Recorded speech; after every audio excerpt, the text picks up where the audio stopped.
So bits and bytes. So a bit is 0 or a 1. It's the language of computers and digital cameras, so to speak. And a byte is just 8 bits.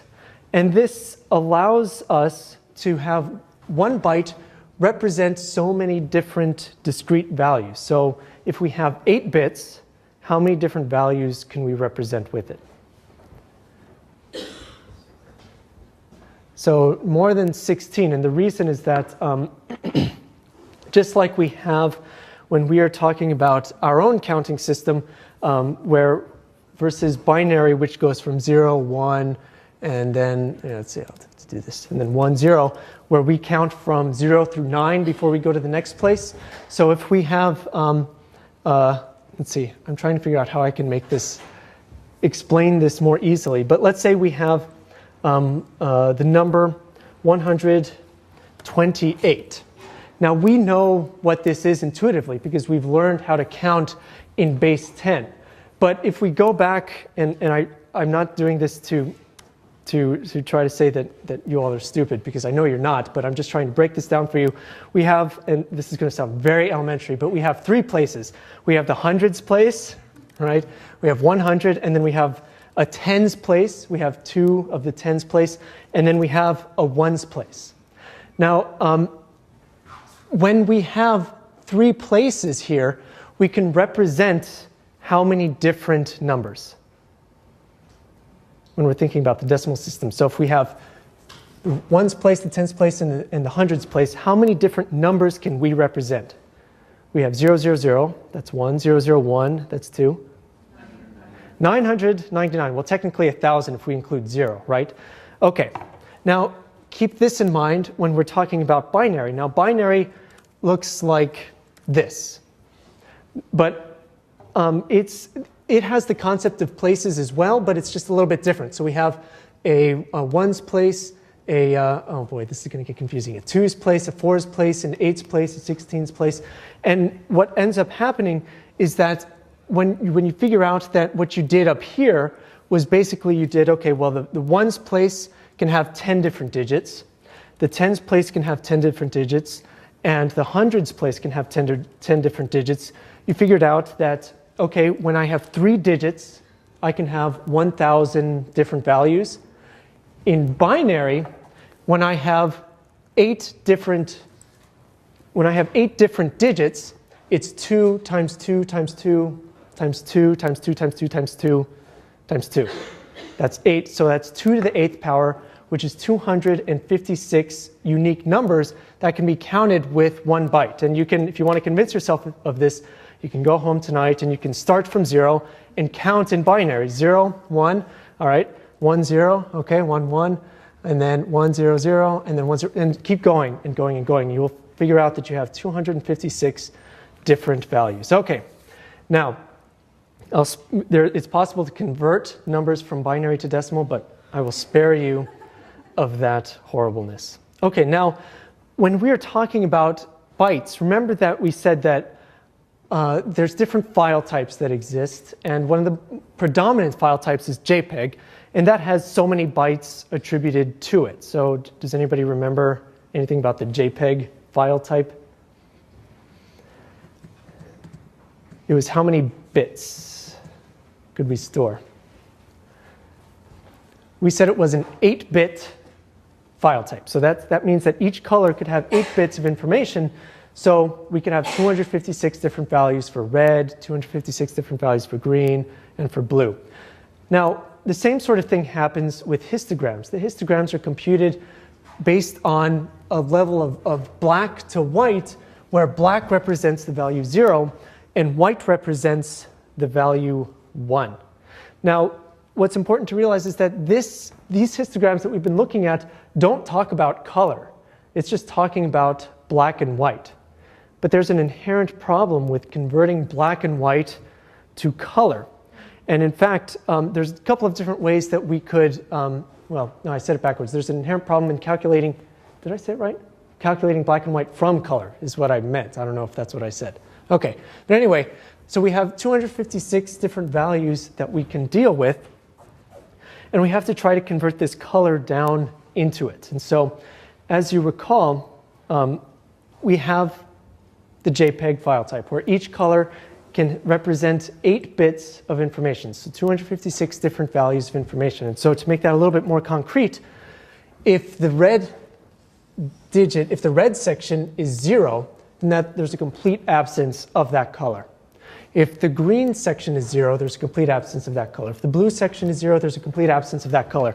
You add those 3 up, and it's just black. There's just no color at that region. But if we do the opposite, 255 plus 255 plus 255, this represents white. And so we can even get all of the colors in between. So if we had the complete presence of red, so 255 for red, 0 for green, and 0 for blue, what color would we get in the end? Yeah, just red. So we could do the same if we had 0, 255, 0, we would have just green, so on and so forth. And we can combine these. So if we do 255, 0, 255, we would expect a bright purple, sort of it's a bright purple rather than a violet, and so on and so forth. Then we get this entire gradation, all of these changes in colors that exist because of this. So we could add blue and green. So if we had 0, 255, and 255, what do you think the color we would get is? That was grammatically terrible, but what color do you think we would get out of that? Yes, cyan. Perfect. All right, so blue plus red is sort of like a violet, and a red plus a green. So 255, 255, and 0 is a yellow. And so once you start to understand this, hopefully a lot of these other aspects of computers will start to make sense. So you might have seen something like this. So this is Photoshop's color picker, where you can pick a color among all of the ones that are available to you. And so just to give you an idea, if we have 256 values for red, 256 values for green, and 256 values for blue, how many different colors could we get out of that? So yeah, it's a lot. So it's 24 bits of information, and that is going to be something like, what is it, 16 million, I think, or something like that. It's a lot. It's a lot of colors. So rest assured, I don't even know. I can do 2 to the 24th in my head. I'm not that good. So there's a lot of colors here. Now, what we could do is use this color picker to try to figure out different colors. So what we were talking about before was doing, let's say, 255 of red, 0 green, and 0 of blue. Keep in mind that there's a lot of other ways we can compute colors, but we're dealing with this RGB section here. And you see that the end result color at the very top is this red. And so we could do the same. Now, and I'm just using these extreme examples just to show you, very concretely how we can mix some of these colors. But usually what we see are variations, or all of the intermediate values that exist between them. So here I've combined about halfway, about half a red and half a blue, so we get this sort of deep violet color that exists out of it, versus a complete, oops, no, I think it gave me an error here. Okay, here we go. Rather than doing something like this, which is a much brighter purple. Okay, but going back to this. All right, so we have all of these colors, but as you've seen, histograms typically don't show you this color information. It's this black and white information that we were talking about. Did you have a question? Yeah, I was just wondering, so then you shoot digitally in black and white, Mm-hmm. you're losing a lot of information. Yeah, that's right. Yeah, when you shoot digitally in black and white, you are throwing away all of the color information that exists. So you're basically going from having three bytes of information per pixel, because you have 1 byte for red, 1 byte for green, 1 byte for blue, and you're just replicating all of that information at every pixel. So if you make all of these numbers the same, so for example, 128, 128, 128, you just get this sort of boring gray color. And as you increase all of them or decrease all of them at the same time, it's just the various levels of gray that exist. So when your camera is taking a black and white photo versus you taking a color photo and then later converting it to black and white, you are just throwing away 2 other pieces of information. You're just basically making it just this luminance, or just this this amount of brightness that exists within the scene. So very much like digital zoom, I don't recommend you take photos in black and white on your camera. Just do it later if you want to do it. You have more options at the later time, because as we'll talk about in the color lecture, it's more complicated than just converting a photo to black and white. There's many options available to you, especially when you have that color information available to you. And as a teaser to that, and one of the things that's important to us, is this discussion about how a histogram converts color, this color information, red, green, and blue, to this grayscale, to this black to white range that we were talking about. So how do we do this? How do we convert this change of color to this grayscale? To do that, well, okay, actually let me ask you, so what would a reasonable person do in this case? If we had 3 pieces of color information, we needed to just make 1 piece of color information, how would we do that?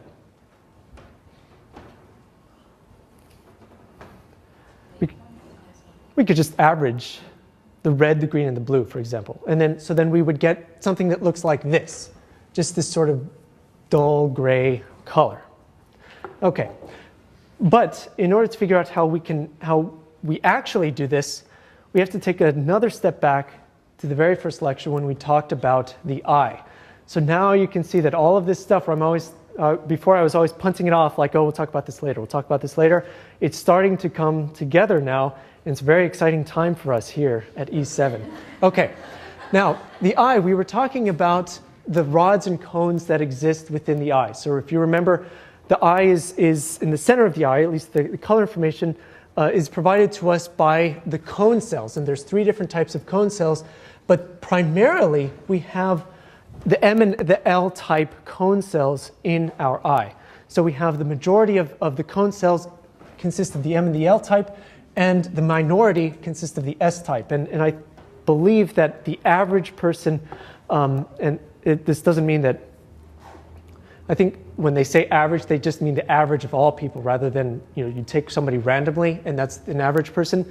The average person will have 98% M and L type and 2% of the S type. So this is a very big change in, excuse me, in the number of cone cells that we have. Okay, so I have an activity for you. So this is, again, we're going back to elementary school, and we have to do something like the teacher says, okay, class, now everybody do this. So I want you to close your eyes for a moment. Don't worry, I'm not going to do anything silly like start throwing stuff at you. And close your eyes for a moment and imagine that you have 3 rooms. They're all completely dark, and then there's a light switch. Okay, so you flip on this light switch, and each of the 3 rooms has a different color bulb. Room A has a red bulb in it, and it completely illuminates in red. Room B has a green bulb in it, so it's completely illuminated with a green light.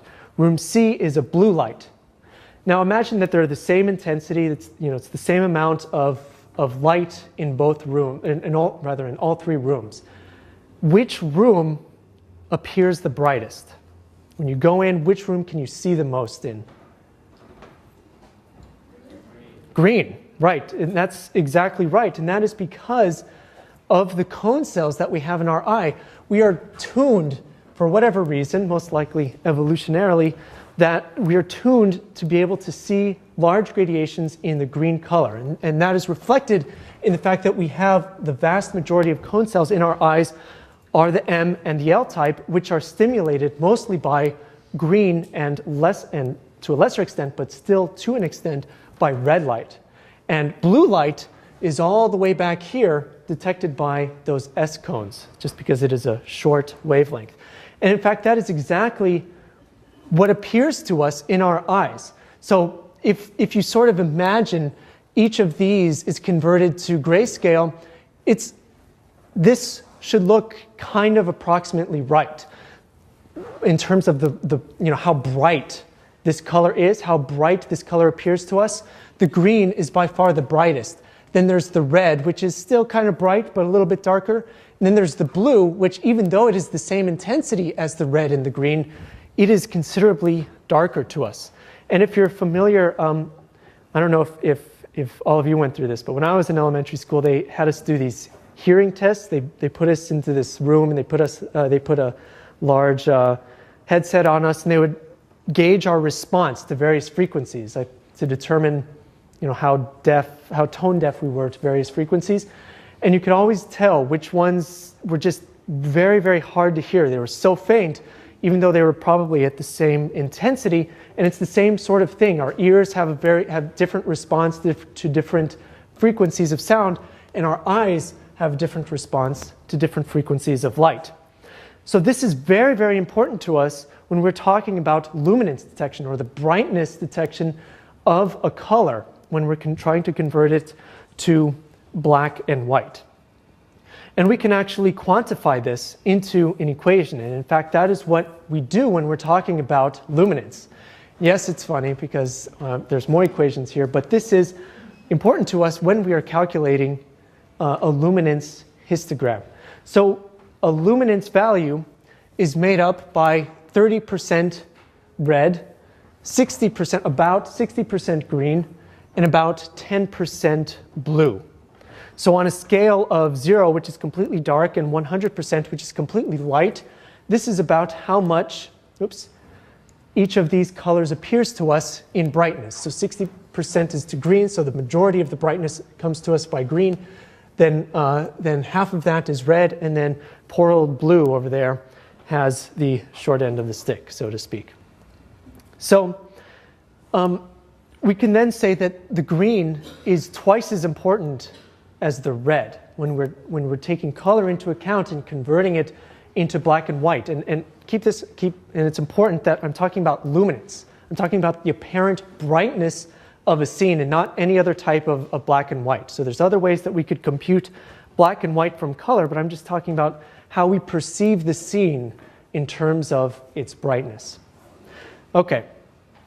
And if we start bringing color into these histogram calculations, this should hopefully make a lot more sense. So when we see something that is only red, for example, it doesn't look very bright, not as bright as white, not as bright as green, but it's only sort of bright. And so if we have a photo that is only red, then we get this spike right here at about 30% of the way over in the histogram. Now, I should mention that whereas before we were talking about using just an average to try to calculate the histogram from the color information that we have, it still works out that we have an equation that looks sort of crazy like this. And the reason that this works is that these three numbers add up to 1. So what happens is that when we multiply, no matter what these numbers are within the range of 0 to 255, these numbers can be any number within that range. And when you add them all up, it will always be another number from 0 to 255.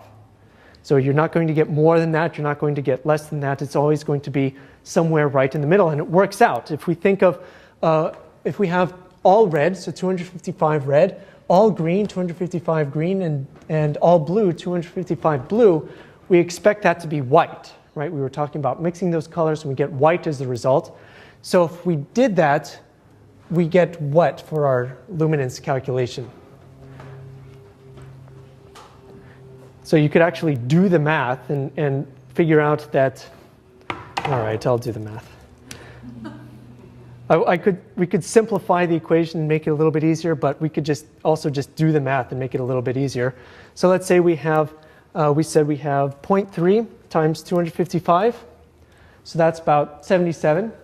Okay, then I have, let's see, 255 times about 0.59 or about 0.6.